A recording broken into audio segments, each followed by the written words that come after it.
Guys, the Las Vegas Aces are looking a whole lot lighter after some of these trades and free agency signings that have happened. And guys, it's leaving the bench to look a little sparse. Breaking news. The Las Vegas Aces have lost half their team, 2 top assistant coaches, and their GM all in the same offseason. If that's not a red flag, I don't know what is. The Las Vegas Aces, the team that revitalized the modern-day super team in the WNBA. They went from dominating the league, is now the team that did not live up to expectations this year, and is a team that's one by one falling apart in front of our own very eyes. But wait, there's more. Add in a pending lawsuit and rumors of under-the-table deals, and you've got yourself a full-blown implosion. So what's behind this mass team exit? And what's driving A'ja Wilson to tears? Looks like what happens in Vegas doesn't always stay in Vegas, especially when it comes to team drama. Are you ready? Let's go. So, for all Aces fans, it's over. It's over. It's over. The reign of the Aces is over. I understand the shortest dynasty in the history of the sport of basketball. You know, I've never heard of a dynasty that won 2 championships and then was done, because you're seeing all the ring-chasing free agents getting out of Vegas. You know what they say about karma? Well, it seems like it's coming back to bite the Las Vegas Aces in a big way. Remember when they were on top of the world, back-to-back champs with a roster that seemed unbeatable? Those days are looking more and more like a distant memory. Let's rewind for a second. The Aces were riding high, their swagger on full display. A'ja Wilson and Becky Hammon were practically untouchable, or so they thought. But then came that semifinals loss to the New York Liberty, and suddenly, the cracks started to show. We have to get better. We have to really take a sharp look at ourselves, look ourselves in the mirror, see our shortcomings, and then, you got to make the moves necessary, whatever that means, to put the best product that we possibly can. It's not going to be the same group probably next year. It just won't. And I'm sad about that, because I really like that group. They were a pain in my ass, but I was a pain in their ass too. Now, Coach Hammon's words after that loss are starting to sound less like confidence and more like a warning. She said the team wouldn't be the same in 2025. At the time, we all thought she meant they'd come back stronger. Turns out, she might have been predicting a total meltdown. Well, I mean, Becky Hammon, you were right. Congratulations, but did you really think it would be this different, a roster? The first domino to fall? Kate Martin. The fan favorite and spark plug was left unprotected in the expansion draft. And before you could say, what were they thinking? The Golden State Valkyries snatched her up. It's like the Aces gift-wrapped one of their most promising young players and handed her to a rival. I'm really excited. This league is all about opportunity, and, you just need one shot, right? And I am very thankful for the Aces and everything I got to learn there, but I'm really excited for this new beginning and to build something from the ground up here with the Valkyries. But that was just the beginning. The real shocker came when Kelsey Plum, the sharpshooter extraordinaire, decided not to sign an extension. Next thing you know, she's been traded to the Los Angeles Sparks in a deal that had fans scratching their heads. Sure, they got Jewel Lloyd in return, but at what cost? Especially since Plum is younger, more efficient, and doesn't demand the ball as heavily as Lloyd. The Seattle Storm are sending Jewel Lloyd to the Las Vegas Aces in a blockbuster 3-team trade that moves Kelsey Plum to the LA Sparks. That's according to ESPN. As part of the deal, Seattle receives the 2nd pick in this year's WNBA draft from LA in exchange for the Storm's number 9 pick, while the Aces also receive the 13th pick, a 2nd-round selection from the Sparks. And let's talk about that bench. You know, the one that was supposed to be the Aces' secret weapon? Well, it's not so secret anymore because it's practically empty. Sydney Colson, A'ja Wilson's bestie, gone to the Indiana Fever. The latest departures for the Las Vegas Aces include 2 heavy hitters off the bench and 2 former 2023 and 2024 Sixth Players of the Year. Tiffany Hayes. She's joining Kate Martin over at the Golden State Valkyries. And Alicia Clark. She's headed back to her old stomping grounds with the Seattle Storm. Let's start with Alicia Clark. According to Ramona Shelburne of ESPN, the Aces wanted to bring back Alicia Clark. But when Seattle came a-knocking, Alicia was like, you know what? I would love to go back to my WNBA home, which is Seattle.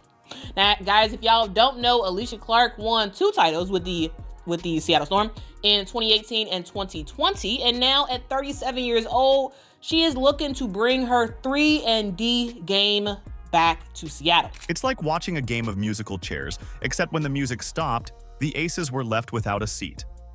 5 key players lost, their entire rotation up in smoke.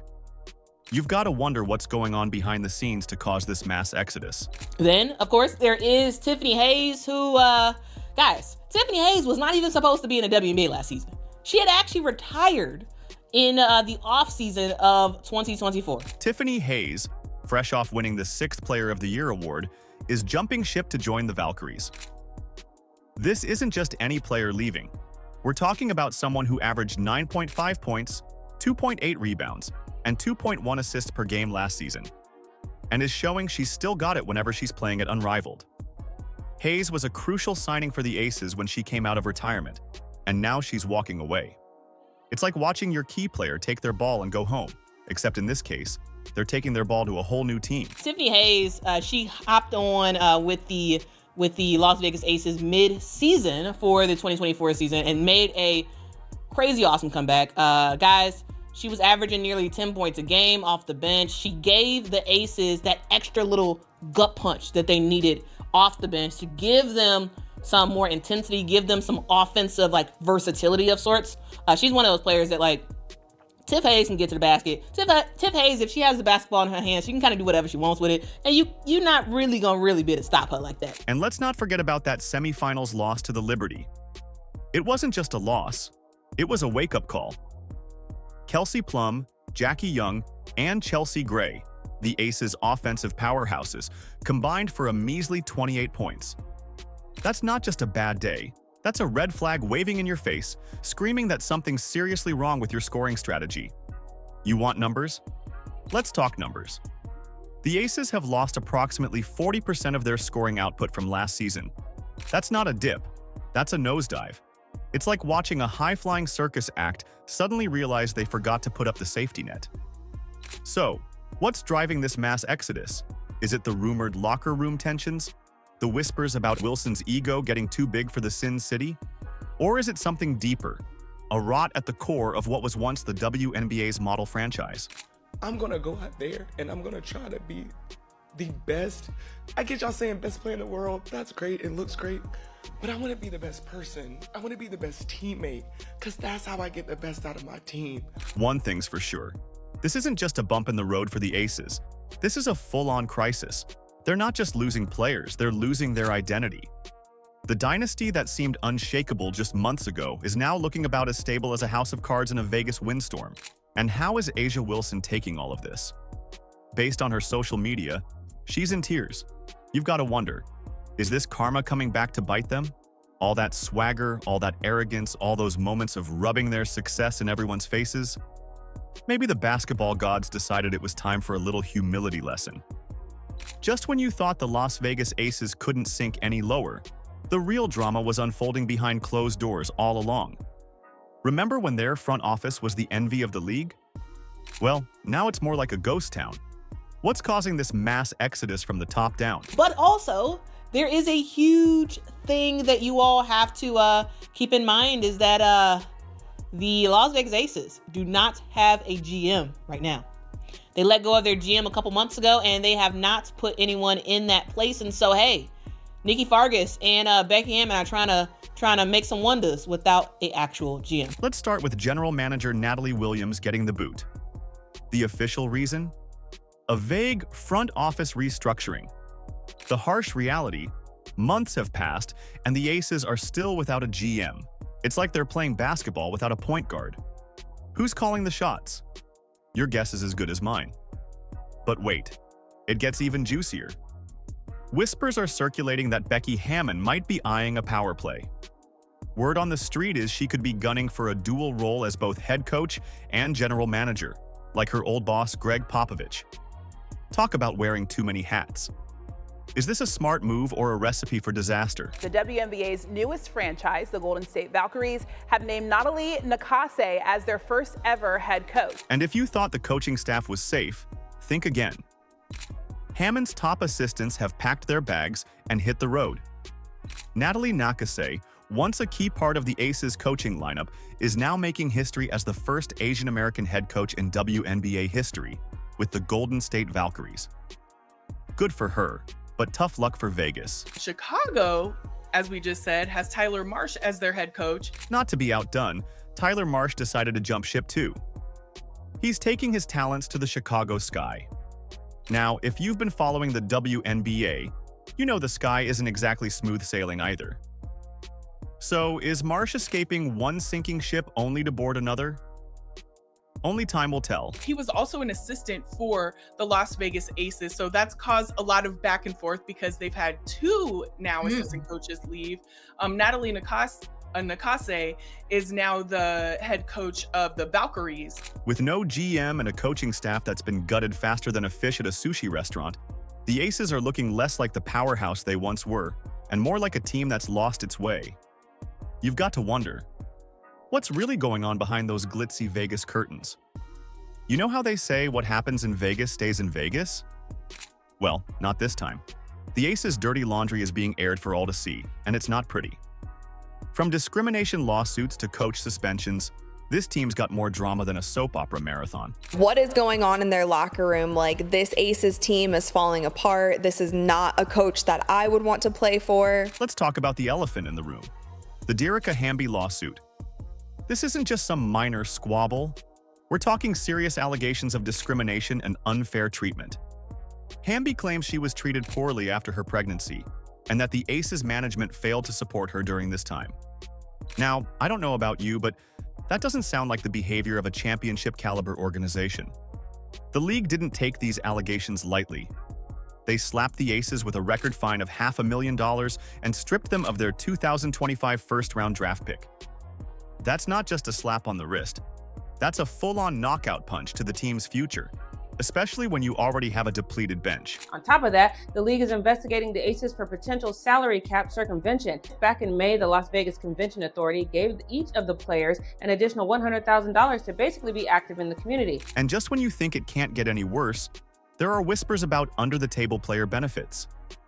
The league's investigating whether players received benefits that weren't disclosed. Now, I'm no expert, but that sounds an awful lot like cheating to me. And if there's one thing sports fans hate more than losing, it's cheating. This isn't just about a few bad apples or isolated incidents. This paints a picture of a team culture that's rotten from the top down. The Aces have gone from being the WNBA's golden child to its problem child faster than you can say, what happens in Vegas? Now, let's compare this dumpster fire to what's happening over in Indiana. The Fever? They're making all the right moves this offseason. They're not just changing players, they're overhauling their entire organization. Breaking news came down, so we have to discuss it. This is what we do here. We're talking about the Indiana Fever making yet another move, Alicia, because they're Thanos right now and they're collecting all the Infinity Stones. After years of rebuilding, the Fever's resurgence is being strategically orchestrated by a bolstered front office. The return of Kelly Krauskopf as team president, known for her influential role in shaping Indiana's past successes, set the tone for a transformative offseason. The addition of league insider Amber Cox as general manager further reinforced their commitment to excellence, bringing in a sharp mind with extensive knowledge of player development and team building. And to top it off, they convinced Stephanie White to come back as head coach, bringing her championship experience back to the franchise she played for and originally coached. That's a front office dream team right there. I am ready to proclaim the Indiana Fever as your WNBA champs. And boy, did this new front office and coaching staff go to work. The Fever went on a shopping spree in free agency, signing championship veterans left and right. Natasha Howard? Check. DeWanna Bonner? You bet. Sophie Cunningham and Sydney Colson? Absolutely. Oh, and they managed to re-sign their star, Kelsey Mitchell. It's like they're building a dream team to surround their new golden girl, Caitlin Clark. You know, a lot of people say that Caitlin Clark moves the needle. That is wrong. She is the needle. She dictates. We all know what she's done on the floor. It's history, right? But off the floor, my goodness. Clark's debut season was nothing short of sensational. She shattered 62 records, injected unparalleled energy into the team, and drew league-wide attention. But beyond the stats, her leadership invigorated the Fever's culture, establishing them as more than just underdogs. With a rising core that includes standout players like Aaliyah Boston and Lexi Hull, and seasoned guard Kelsey Mitchell leading the charge, the Fever's prospects for 2025 and beyond are glowing. The Fever's commitment to nurturing a strong, supportive environment stood in stark contrast to the Aces' season marred by drama.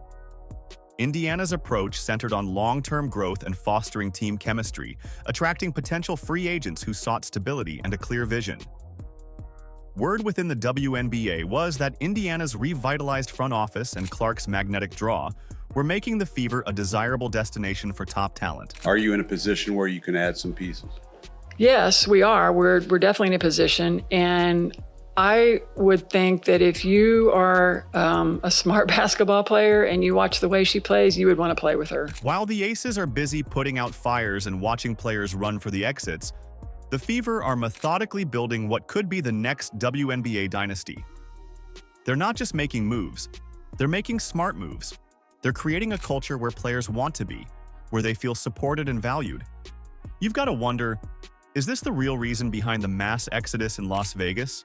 Are players looking at all this drama, all these controversies, and deciding they'd rather be anywhere else? It's not hard to imagine a player looking at the Aces situation and then looking at what's happening in Indiana and thinking, yeah, I know where I'd rather be. The Aces have gone from being the team everyone wanted to join to the team everyone's trying to escape. And it's not just about losing games or players. It's about losing trust, losing respect, and possibly losing their future. Building quality depth is going to be important. You know, when you have a core three like we have, you know, surrounding them with players who are going to, you know, fill the roles, certainly, first and foremost, who are going to embrace the roles, you know, secondly, and who give us the best opportunities for success by complementing what they do really, really well. While the Aces are crumbling, the Indiana Fever are rising from the ashes. They're not just rebuilding, they're revolutionizing. With Stephanie White back at the helm and Amber Cox calling the shots as GM, the Fever are positioning themselves as the team to beat. And let's not forget the veterans they've brought in: Natasha Howard, DeWanna Bonner, Sydney Colson, and Sophie Cunningham. These aren't just players, they're championship-caliber mentors for the young talent. Speaking of young talent, all eyes are on Caitlin Clark. The Fever aren't just building a team, they're crafting a dynasty around their new superstar. While the Aces are scrambling to hold on to their relevance, Indiana is methodically laying the groundwork for long-term success. The balance of power in the WNBA is shifting, and it's tilting towards Indianapolis. The Aces' reign might be over, but the Fever's is just beginning. Do you agree? Let us know in the comments. Like, subscribe, and turn on all notifications so you never miss out. Click the video on the screen, and we will see you in the next one.